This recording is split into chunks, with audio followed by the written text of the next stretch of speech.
Welcome sa Salitang Buhay. Liwanag at gabay sa bawat yugto ng buhay. Ikaw ba ay mayroong mga tapat na kaibigan? Mga kaibigan na hindi masusubukan kahit dumaan ka sa pinakamabigat na yugto ng iyong buhay. Yung kaibigan na hindi ka hahayaan na mapahamak ni itutulak sa kasawian. Ano nga ba ang itinuturo sa atin ng Biblia upang tayo ay magkaroon ng mga kaibigan na panghabang buhay? Mga Awit, Kabanata 15, talata 1 hanggang 3. O Yahweh, sino kayang makakapasok sa iyong templo? Sinong karapat-dapat sumamba sa iyong burol na sagrado? Ang mga taong masunurin sa iyo sa lahat ng bagay at laging gumagawa ayon sa katuwiran. Mga salita'y bukal sa loob at pawang katotohanan, at ang kapwa'y hindi niya sisiraan. Di siya gumagawa ng masama sa kanyang kaibigan. Tungkol sa kapwa'y di nagkakalat ng kasinungalingan. Mga Kawikaan, Kabanata 13, talata 20. Ang nakikisama sa may unawa ay magiging matalino, ngunit ang kasama ng mangmang ay masusuong sa gulo. Kawikaan, Kabanata 17, talata 17. Ang kaibigan ay nagmamahal sa lahat ng panahon. At nagkaroon tayo ng kapatid upang sa kagipitan ay tumulong.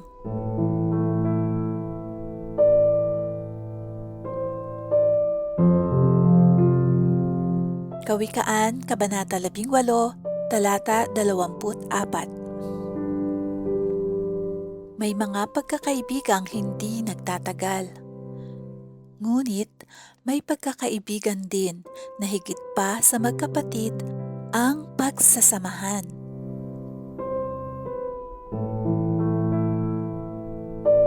Kawikaan, Kabanata 19, talata 6. Marami ang lumalapit sa pinunong mabait, at sa mapagbigay ang lahat ay nakikipagkaibigan. Mga Kawikaan, Kabanata 20, talata 11. Ang naghahatid ng tsismis ay naghahayag ng mga lihim, kaya't ang nagsasalita ng kahangalan ay huwag mong kasamahin. Mga Kawikaan, Kabanata 22, talata 24. Huwag kang makipagkaibigan sa taong bugnutin, ni makisama sa taong magagalitin. Kawikaan, Kabanata 27, talata 6. Ang masakit na pagsaway ng isang kaibigan ay may katuturan. Ngunit ang halik ng kaaway ay hindi maaasahan. Kawikaan 27, talata 17. Kung paanong pinatatalas ng bakal ang kapwa-bakal, ang tao na may matututo sa kanyang kapwa-tao. Kawikaan 27, talata 9. Ang langis at pabango ay gaya ng tapat na payo ng isang kaibigan na nagdudulot ng kaligayahan.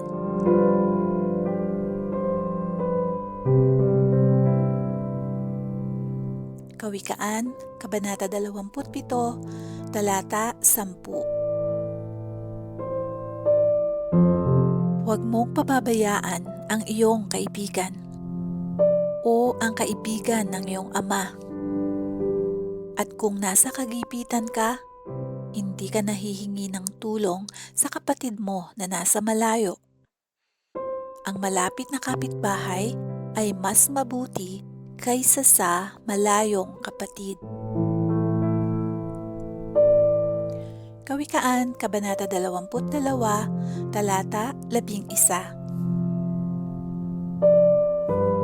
Ang taong may malinis na puso at mahinahon magsalita ay magiging kaibigan ng hari. Kawikaan, Kabanata 18, Talata 24. May mga pagkakaibigang hindi nagtatagal. Ngunit may pagkakaibigan din na higit pa sa magkapatid ang pagsasamahan.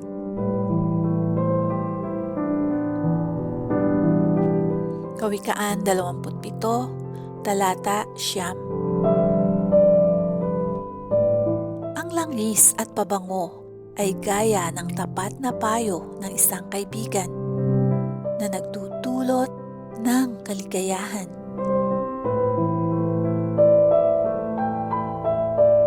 Kawikaan, Kabanata 27, Talata 6. Ang masakit na pagsaway ng isang kaibigan ay may katuturan. Ngunit ang halik ng kaaway ay hindi maaasahan. Kawikaan, Kabanata 17, Talata 17. Ang kaibigan ay nagmamahal sa lahat ng panahon. At nagkaroon tayo ng kapatid upang sa kagipitan ay tumulong. Unang Pedro, Kabanata 3, Talata 8. Katapus-tapusan, pagkaisa kayo, magdamayan, magmahalan bilang magkakapatid. Kayo ay maging maawain at mapagkaibigan. Kung ikaw ay napagpala sa iyong narinig, huwag kalimutang mag-like, mag-subscribe, at pindutin ang notification bell para lagi kang updated sa mga ibabahagi ko sa susunod. At kung may best friend ka at mga kaibigan na nais pasalamatan, shoutout na sa comment section at ibahagi kung bakit sila espesyal sa iyo. Baka ito na ang simpleng paraan para maipadama mo sa kanila ang iyong pagpapahalaga. Maraming salamat sa iyong pakikinig. Hanggang sa muli.